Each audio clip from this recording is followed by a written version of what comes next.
بسم الله الرحمن الرحيم. لا أقسم بيوم القيامة ولا أقسم بالنفس اللوامة أيحسب الإنسان أن لن نجمع عظامه بلى قادرين على أن نسوي بنانه بل يريد الإنسان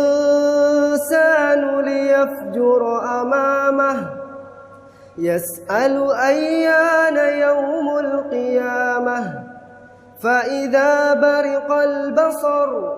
وخسف القمر وجمع الشمس والقمر يقول الإنسان يومئذ أين المفر كلا لا وزر إلى ربك يومئذ المستقر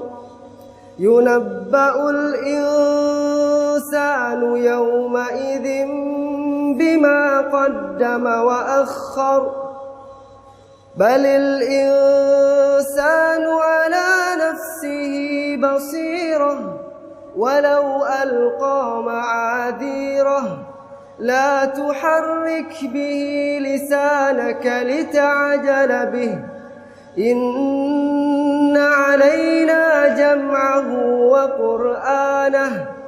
فإذا قرأناه فاتبع قرآنه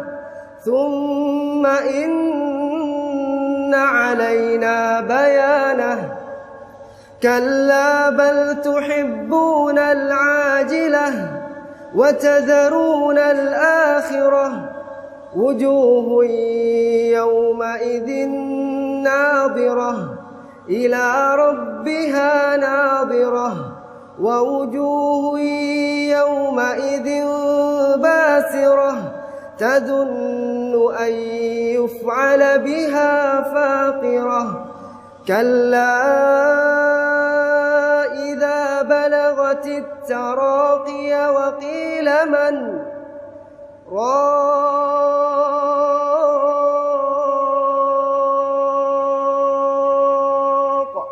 وظن أنه الفراق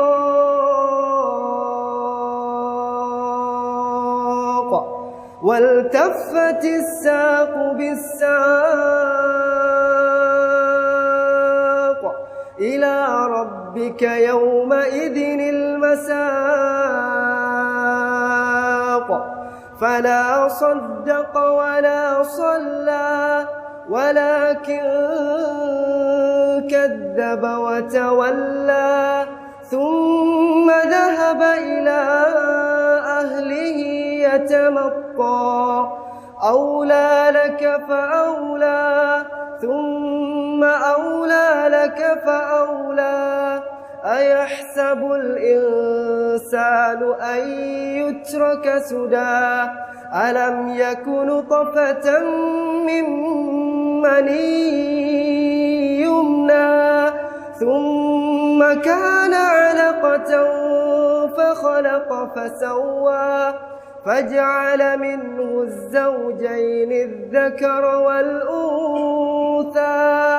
أليس ذلك بقادر على أن يحيي الموتى